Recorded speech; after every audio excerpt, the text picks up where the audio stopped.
Well, hello. I'm Dr. Gary Sanchez, and this is Beyond Your Why podcast, where we get beyond just talking about your why or thinking about your why to actually living your why so that you can have a bigger impact.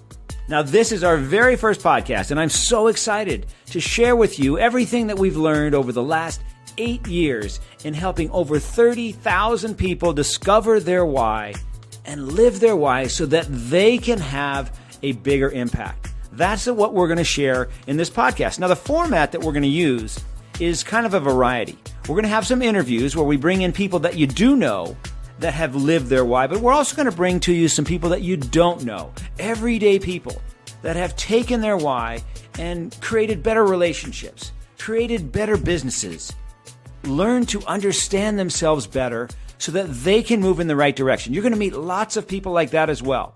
We're also going to have some informational podcasts where it'll be just you and I get to share with you things that I've learned about the why in helping 30,000 people discover their why. We're going to talk about the 9 whys. We're going to talk about how to discover your personal why formula. We're going to talk about how to live your why and how it can apply to every different area of your life.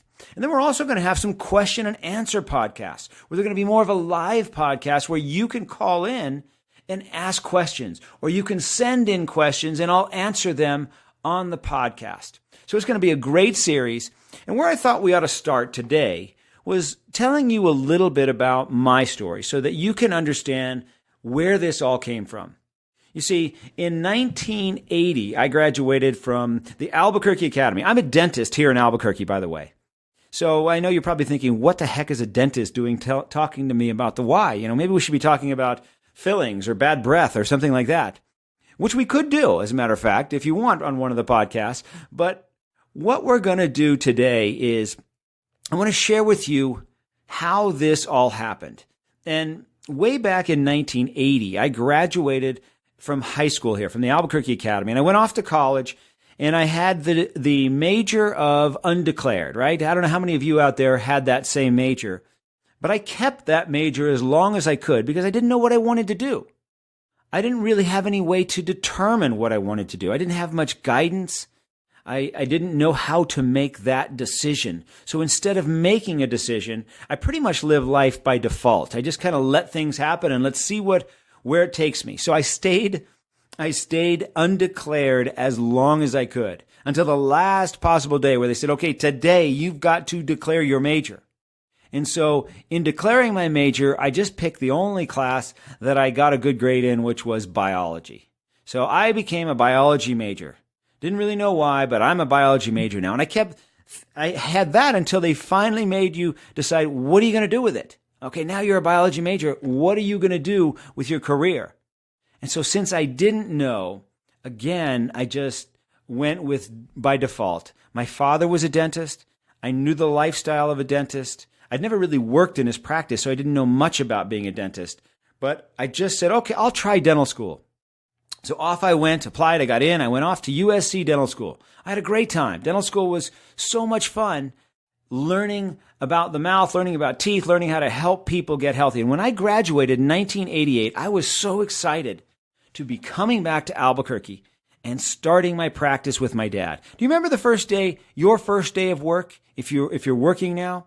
Do you remember how excited you were for the phone to ring or for you to be able to help someone or for you be able to sell something? You were just so excited. Well, that's how I was. I couldn't wait to get back to Albuquerque, and I was going to fix everybody's tooth in Albuquerque. Nobody was going to have a cavity while I was a dentist, right? I was so fired up. So I get back here, and the advice that I was given at the time was, if you build a great product, people will come. Have you ever heard that? Build a great product, do the best job that you can. People will naturally see that. They'll naturally come to appreciate that, and they'll send their friends to you, and you'll have an amazing business because you did a great job. Well, that's the advice that I was given, so that's what I did. I spent 20 years developing a great product. I spent hundreds and hundreds of thousands of dollars going to continuing education. While most dentists were doing 20 hours a year, I was doing 200 hours a year. I went to the best institutes. I hired the best mentors. If there was something I wanted to learn, I would fly that person in and have him work with me so that I could perfect my craft to become an elite dentist.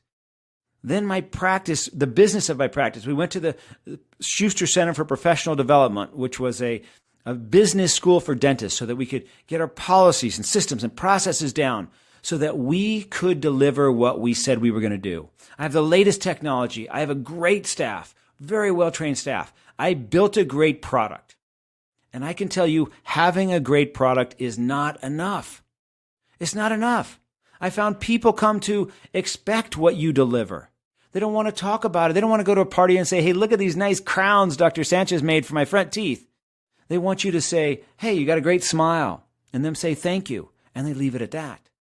So I went from being so fired up and so excited to feeling lost and feeling helpless and feeling, in essence, really pissed off because I had worked so hard at something and it wasn't turning out the way I wanted. We were only getting 4 to 6 new patients a month, which in a dental practice for myself and my brother was not enough. I was so frustrated. I remember sitting in my office, which is where I am right now, listening in the other room in my operatories and hearing silence because I didn't have any patients. And I remember just tasting that anxiety and feeling that my heart was just ready to jump out of my chest. I knew there had to be a better way. And in that moment, what I realized was that I had been looking outside of myself for answers. If I just buy another piece of technology, if I just hire another person, if I take another course, that's going to solve my problem. And it never did. I needed to take that mirror that I was pointing at everything else and point it at myself and say, who am I? Why do I do what I do? What do I believe? What am I about? What is my gift? You know, that same week, my daughter Bella, who was 15 at the time, asked me to take her and her teenage girlfriends to the midnight book opening of Twilight. Remember when Twilight came out? Great book, great movie. So here I am in the bookstore at midnight, and of course I'm by myself now because my teenage daughter doesn't want me around. So I'm wandering through this bookstore by myself, and I look down this one aisle, and I see a book called The Answer. I'm thinking, wow, I got all these questions, all these issues, all this stuff going on in my head, and there's a book called The Answer. So I pick it up, and it was exactly what I was looking for. It was a book written by a guy named John Assaraf. If you've seen the movie The Secret, you know who he is. He was the guy with the vision boards. As a young man, he took over a RE/MAX real estate company that was failing, took it from nothing to $1.4 billion, sold it in his early 40s, and then went back and figured out why he was so successful. Why did the vision boards work? How does it work in your brain? How do you train your brain for success? And that was what I was looking for. So I hired him as my coach.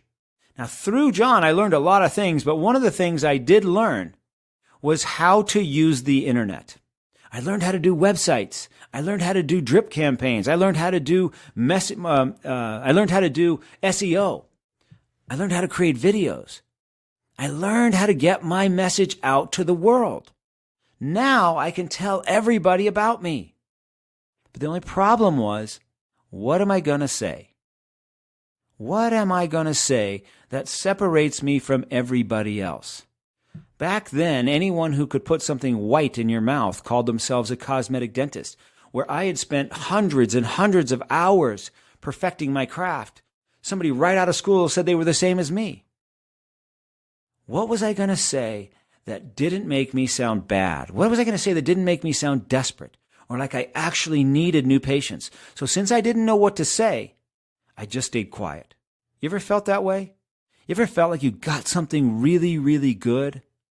You've built a great product, or you yourself are somebody that this company really needs, but you don't know how to say who you are or what you believe or what you're about or what your company's about.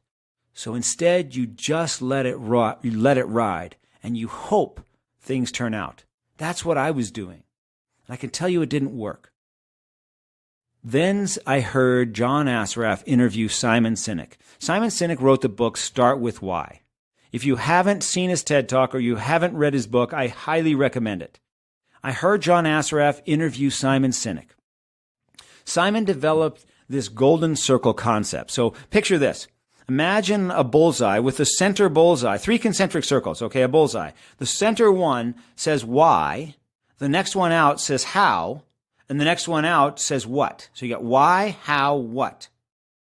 What Simon talks about is he says inspiring people. People like Steve Jobs or Martin Luther King. Inspiring organizations like Apple or Southwest Airlines or Harley Davidson. They all communicate the same way. And it's the opposite to the way the rest of us communicate.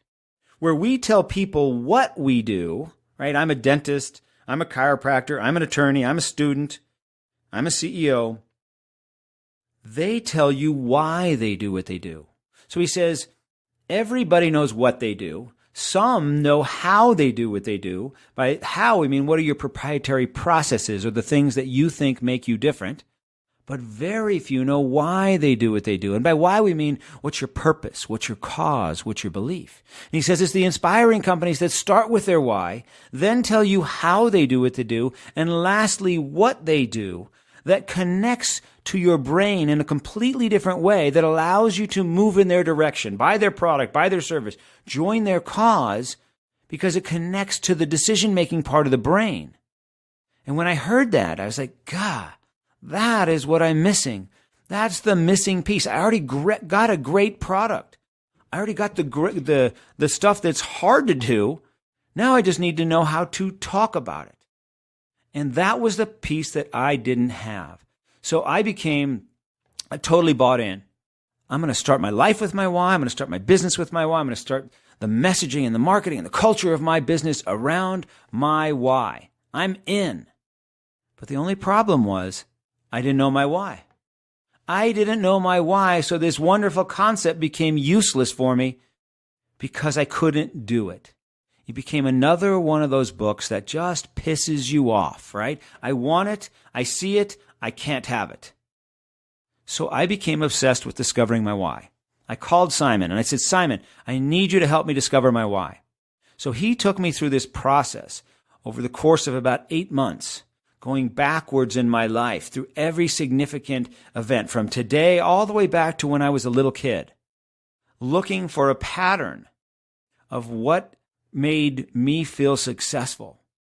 And we kept working with it and kept working with it. And finally, we got to the vicinity of what my why was. And then I kept working on it on my own. And I kept working. And finally, I discovered my why. My why is to find a better way and then share it. And as soon as I realized my why, God, my life made so much sense to me. I started playing back almost like movies in my mind, all the areas where I have found better ways. I've got lots of patents and products and inventions, all better ways of doing things.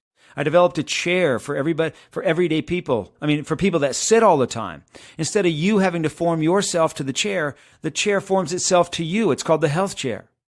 I developed fitness challenges for everyday people, a better way to get in shape. Everything I do is all about finding a better way and then sharing it.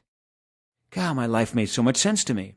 So I took what I learned from John Assaraf and I took what I learned from Simon Sinek and I created this whyification process back in 2010. It's why we do what we do, how we do it, what is it we do, what's our vision for what we do, who is it we need to attract to create that vision, and what is it they want so we know where to find them and how to talk to them. When I created that whyification process, I applied it to my dental practice and my practice took off. 2010, we had our best year ever. Most new patients, most fun, most satisfaction. We went from 4 to 6 new patients a month, which is just barely surviving, if that, to 35 to 45 new patients a month. And in our practice, a new patient is worth about $6,000. So it was significant for us. And so 2010, our best year ever. 2011, better again. 2012, better. 13, 14, 15, 16. And we just finished 17. And this year was better than last year. So every year has been better and better and better. It has been so much fun. I can tell you that abundance is a heck of a lot more fun than just getting by. So what happened was I started getting calls from other dentists asking me to help them do what I did. So I had to develop processes and systems for helping other people to discover their why and use it in their business. And so I worked with a couple of hundred dentists. And then I started getting calls from lawyers. And I've worked with a few hundred lawyers. And then I started getting calls from chiropractors and financial groups and financial businesses. And these businesses started getting bigger and bigger and bigger. And now I've worked with over 500 companies, from small yoga studios to multi-billion-dollar companies. And I've seen them all go through this transformation of, instead of talking about what they do, they talk about why they do what they do. You see, because transformation isn't about you trying to be someone else. Transformation is about you being you. You being you. You are already good enough. You already have something very, very special. You already have something that you bring, that people need and people want. You just have to know what it is. You have to know who you are, and that happens when you discover your why and your how and your what. And that is the personal why formula that we're going to talk about in depth in the podcasts, so that once you're clear on you, that's when your life and your path and your relationships and your business all become clear. A clear business starts with a clear you. And that's what we're going to focus on. So as I was helping these companies to discover their why and live their why, I became obsessed with helping people to discover their why. And if you remember, I said my why is to find a better way and then share it. Well, I went back to what Simon was trying to do in helping people discover their why, and I came up with a much better way. Instead of taking 6 or 8 or 10 months, I was able to help someone discover their why in about an hour. I could sit down with them and take them through a series of questions, help them discover their why. And so I started working with anybody who would let me. Help them discover their why. If you were sitting next to me on a plane, you were getting your why discovered. It was that simple. You meet me out at a restaurant and we get to have a conversation, you were going to get your why discovered. So I worked with anyone who would let me, helping them discover their why. And after working with thousands and thousands of people on stages, on Skype, one-on-one, in groups, I found that there was only 9 different whys. 9 different whys. That was the most important thing that I discovered. Discovering the 9 whys, it then allowed me to help discover your why in about 15 minutes, because we finally had an endpoint. You know, when I had my why discovered originally, when Simon helped me to discover my why, there was no endpoint. There was no way of saying, hey, this is now your why.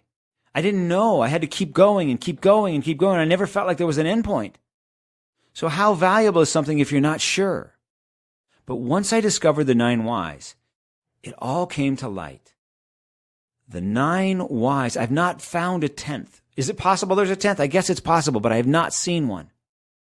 The 9 whys has made it possible to now create a software program, which many of you have already taken, or if you haven't, go to my website, whyinstitute.com, and discover your why. The Why app is on the site for free to discover your why. You've got to discover your why in order to live your why. You've got to discover your why in order to have clarity. You've got to discover your why in order to have better relationships, make better decisions, have better businesses. Because everything you do comes from why you do what you do. Discovering your why will answer so many of those questions that you've had throughout your life and haven't been able to answer. That's what we're going to focus on for the rest of these podcasts. With guests, like I said, we're also going to do it in just informational podcasts just like this. So I think that's probably enough for today. I hope you got a little bit of a sense of who I am and why I'm so passionate about helping others live their why and get beyond just talking about your why. You see, my why is to find a better way. And there's nothing that brings me more excitement, that I'm more passionate about than showing other people a better way, right? Finding a better way and sharing it. I'm sharing a better way for you to understand yourself so that you can then go out and have a bigger impact. That's what I have passion about. So in the upcoming podcasts, I'm going to go deeper into those 9 whys. I want you to know the 9 whys in detail, not only because one of them is yours, but because one of them is people that are close to you around you. Do you think it would be valuable to know the why of your spouse or significant other, or of your child? Would it be valuable to know the why of your teenage daughter? For her to know that she has a gift and what her gift is before she starts to date? How about the teachers where you take your kids? Would it be nice to know how they think before you entrust your child with them? Or maybe even our politicians. We've got our gubernatorial race going here in New Mexico. Wouldn't it be nice to know how the candidates think, what their why is before you vote for them? So I want you to become experts at knowing the 9 whys so that you can see them and use them to build, to know yourself better for one, to know the significant people in your lives better for two, and to help you in so many other areas of your life that we're going to talk about as we move forward in our podcast series. So I'm excited that we're doing this. I'm excited that you're here. I can't wait for our next podcast. It's going to be great. We're going to go dive deeper into the 9 whys so that you know them, you can use them, and you can get beyond just talking about your why and actually live your why. Have a great day. I'm Dr. Gary Sanchez. This is Beyond Your Why podcast.